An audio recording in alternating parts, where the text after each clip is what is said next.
जैसा कि दोस्तों मैं आप सभी को BSc first year second semester botany का unit 5 morphology of flowering plant पढ़ा रहा हूं।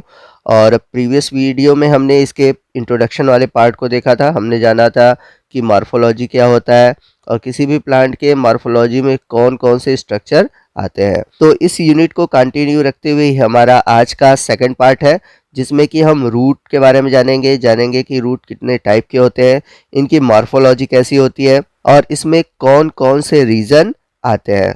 तो वीडियो बड़ा इंपॉर्टेंट होने वाला है, वीडियो को ध्यान से देखेगा और पूरा देखेगा।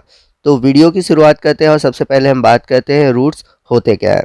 Root is form from radical of seed and move towards the soil and water against the sunlight and absorb mineral salt and water।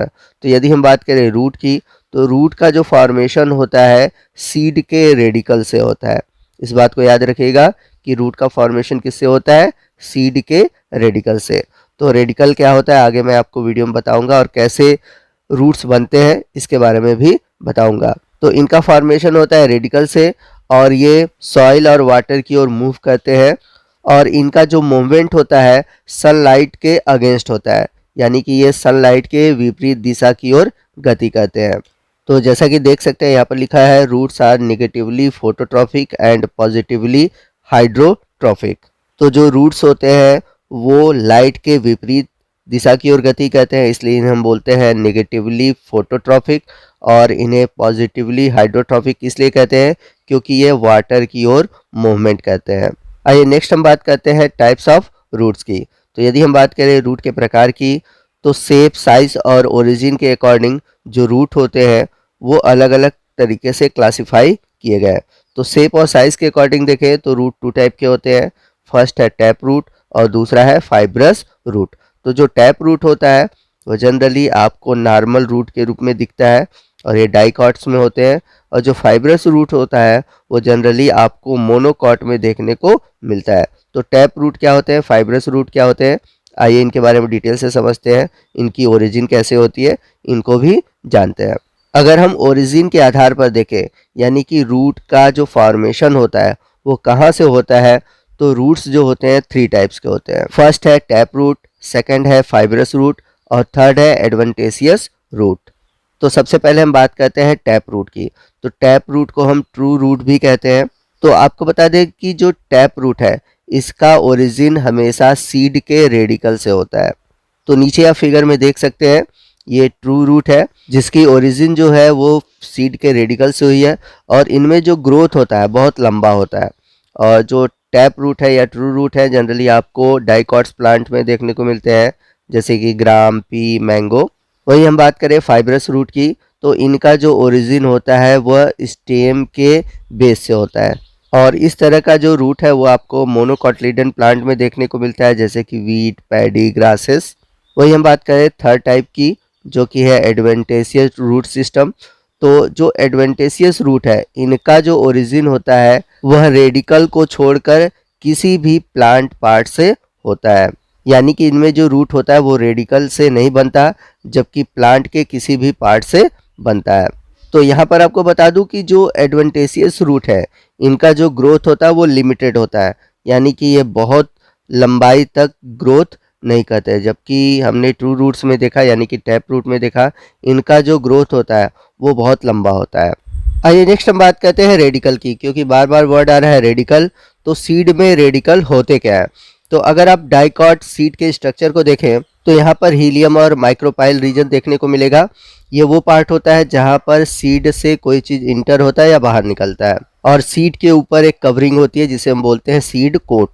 जब हम सीड कोट को हटाकर इसे ओपन करते हैं तो आप राइट साइड देख सकते हैं कि दो जो कॉटिलिडन है वो आपस में एक दूसरे से जुड़े हुए हैं, और इस पार्ट को हम बोलते हैं point of attachment of cotyledon, या फिर इसे कॉटिलिडनरी नोड भी कहते हैं। तो यहाँ पर देख सकते हैं जो ये ऊपर की ओर पार्ट निकला है इसे हम बोलते हैं प्लूम्यूल, और जो नीचे वाला पार्ट है उसे हम बोलते हैं रेडिकल। तो ये वाला जो पार्ट है इस पार्ट को हम बोलते हैं प्लूम्यूल, ठीक है, और नीचे वाला ये वाला जो पार्ट है इसे हम बोलते हैं रेडिकल। तो प्लूम्यूल वाले पार्ट से स्टेम का फॉर्मेशन होता है और रेडिकल वाले पार्ट से रूट का फॉर्मेशन होता है। यहाँ पर मैं आपको एक इम्पॉर्टेंट क्वेश्चन बता दूं जो कि नीट में या फिर हो सकता है आपके आने वाले एग्जाम में पूछे। तो जो नीचे वाला रीजन है यानी कि जो नीचे वाला टिप है उसको हम बोलते हैं रेडिकल।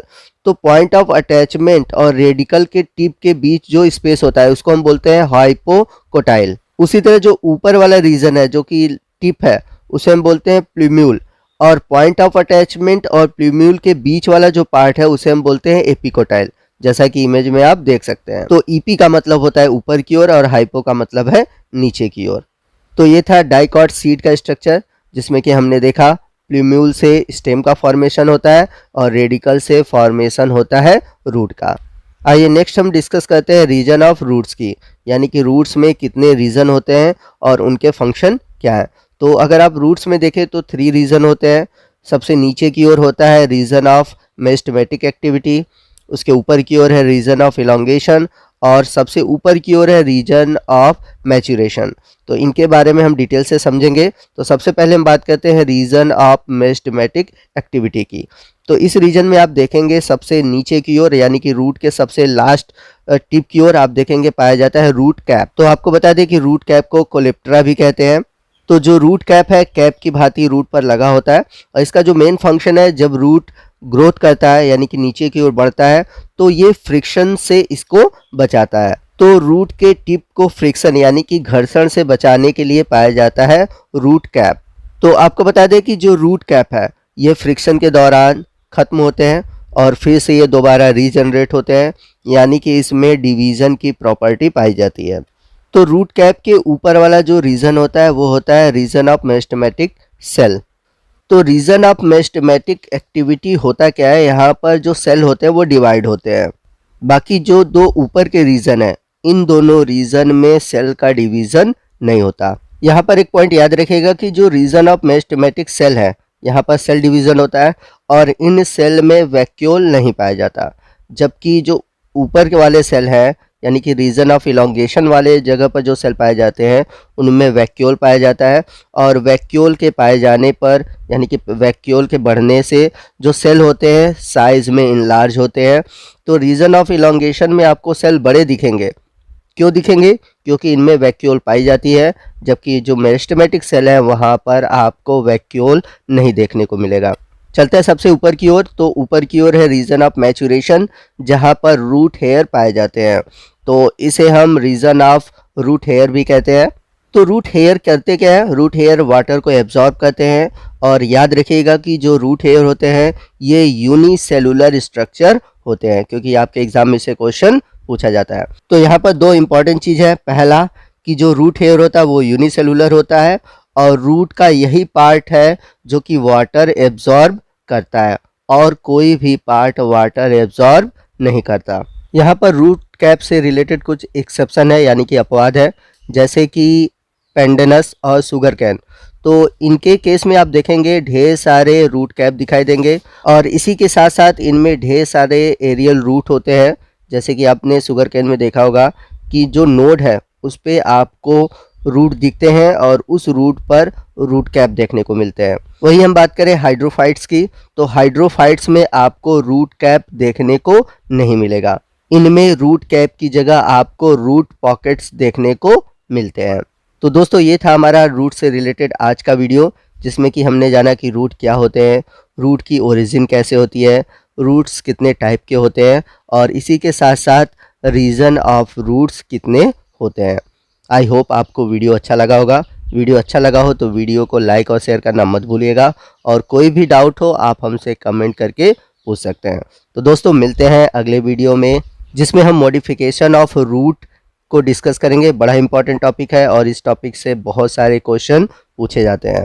तो मॉडिफिकेशन ऑफ रूट्स जो है वो 2 टाइप से होता है। एक तो टैप रूट में मॉडिफिकेशन होगा और दूसरा होगा एडवेंटेशियस रूट में मॉडिफिकेशन। तो ये सभी चीज़ें क्या होती हैं इसके बारे में हम आने वाले वीडियो में डिस्कस करेंगे। तो आज के वीडियो में बस इतना ही। मिलते हैं अगले वीडियो में, तब तक के लिए जय हिंद, जय भारत।